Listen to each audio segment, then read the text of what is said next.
I do want to associate myself with the comments of Senator Padilla.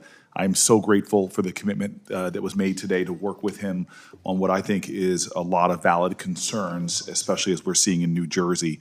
And I want to thank the folks for continuing to work on this to improve the bill as we go to the floor. Thank you, Senator Booker. I understand the clerk has a Mr. Chairman. revised total on the vote. Mr. Chairman. Chair Durbin, on this vote, the ayes are 14, the nays are 7. And the bill will be favorably reported to the floor. Senator Lee sought recognition, Senator Coons, and then Senator Booker. Thank you. Thank you, Mr. Chairman.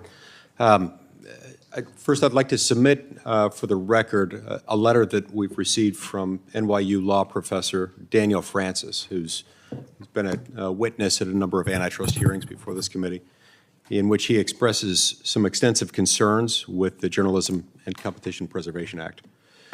Without objection. Thank you. So I explained it at length in the last Congress.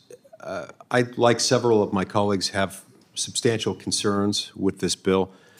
While I agree with the bill's sponsors that local journalism has suffered, and it's suffered in many ways because of big tech, the fact that this bill will only make things worse is evident to me. That appears on the face of the statute to me, on the face of the bill. It simply fails on its own terms. It doesn't do what it purports to do. It doesn't address the underlying need. JCPA will end up aligning the media's financial incentives with those of big tech in many, many instances by mandating that they share in big tech's monopoly rents. This, in turn, will make the media, paradoxically, even more dependent on big tech and even less likely and less able to hold big tech accountable.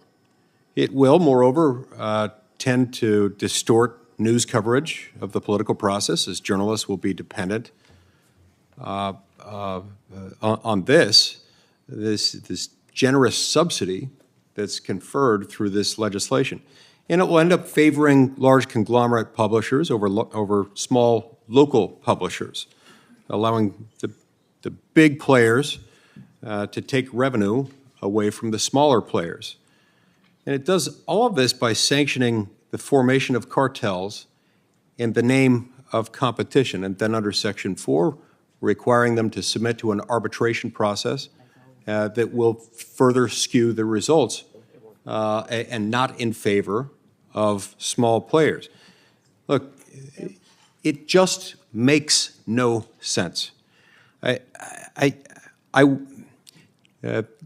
decided today, in the interest of time, not to take up additional committee time by asking for the consideration of more amendments, especially given the fact that we've gone through that in the past, and also given Speaker McCarthy's recent statements along this line regarding this legislation, in which he said, and I think it's an exact quote, that the legislation was dead in the House.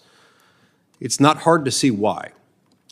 While I suspect everyone's mind was made up before we got here today, I still would hope that we'd reconsider this before it gets to the floor. This doesn't do what it claims to do, and it causes a lot of harm. Senator Coons. Mr. Chairman, I just wanted to first speak on behalf of the core animating objective here that's